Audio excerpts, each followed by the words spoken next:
ఇది కేవలం సమాచారంగా మాత్రమే భావించండి. వైద్య నిపుణులను సంప్రదించండి. పిల్లల్లో ఆటిజం రావడానికి వన్ ఆఫ్ ద రీజన్ పేరెంట్స్‌లో ఉండే సైకలాజికల్ ఇష్యూస్ అని కూడా అంటున్నారు. ఇది నిజమే అంటారా?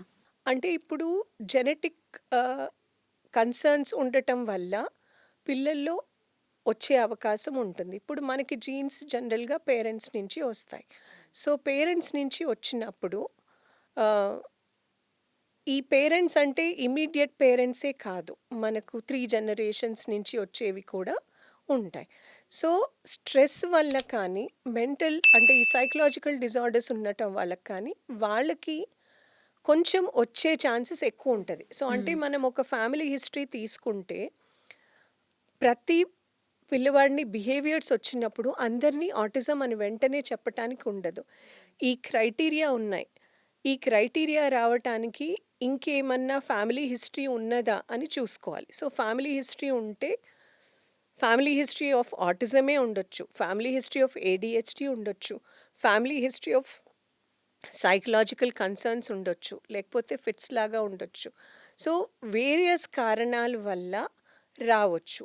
ఇది అని చెప్పటానికి కష్టము. కానీ yes, if there is a psychological concerns in the family, they children children will have అని కాదు, might. Might have. Okay. So, ma'am ఇప్పుడు అంటే మీరు ఇందాక అన్నట్టు జెనెటికల్ ప్రాబ్లమ్స్ వల్ల కూడా పిల్లలకి ఆటిజం వచ్చే అవకాశం ఉంది అని అన్నారు. సో, దాంట్లో భాగంగానే ఇప్పుడు ఫ్రెజైల్ ఎక్స్ సిండ్రోమ్ కానీ, లేదు అంటే డౌన్ సిండ్రోమ్ అని కూడా మనం కొన్ని వింటూ ఉన్నాం. అసలు ఈ ఫ్రెజైల్ ఎక్స్, డౌన్ సిండ్రోమ్స్ అంటే ఏంటి?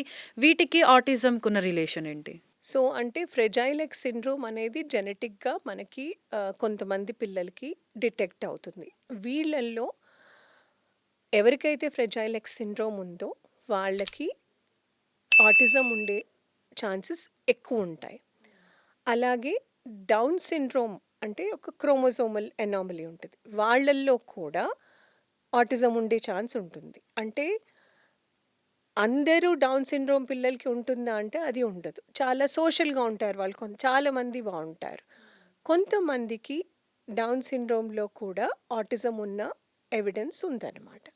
అలాగే ఫ్రెజైల్ ఎక్స్ సిండ్రోమ్‌లో వేర్ ద క్రోమోజోమ్ ఎలా ఉండాలి, క్రోమోజోమ్‌లో ఉండే ప్యాటర్న్ ఎలా ఉండాలో అనేది డిఫరెంట్‌గా ఉంటుంది. సో, దానికి ఆ పేరు ఎందుకొచ్చిందంటే దాన్ని చూసినప్పుడు ఆ క్రోమోజోమ్‌ని మనం చూస్తే అది ఎక్స్ ప్యాటర్న్‌లో ఉన్నట్టు ఉంటుంది. దాన్ని ఓకే. అందుకని ఫ్రెజైల్ ఎక్స్ అని అంటారు. So, if you have to go in detail, ఆ ఫ్రెజైల్ ఎక్స్ సిండ్రోమ్ జీన్స్ ద్వారా వస్తే కనుక వారికి ఆటిజం ఉండే ఛాన్సెస్ చాలా ఎక్కువ. ఎక్కువ. సాక్షి టీవీ ప్రసారాలను నిలిపివేయటం చట్టరీత్యా నేరం. సాక్షి టీవీ ప్రసారాల కోసం మీ స్థానిక కేబుల్ ఆపరేటర్ను వెంటనే సంప్రదించండి.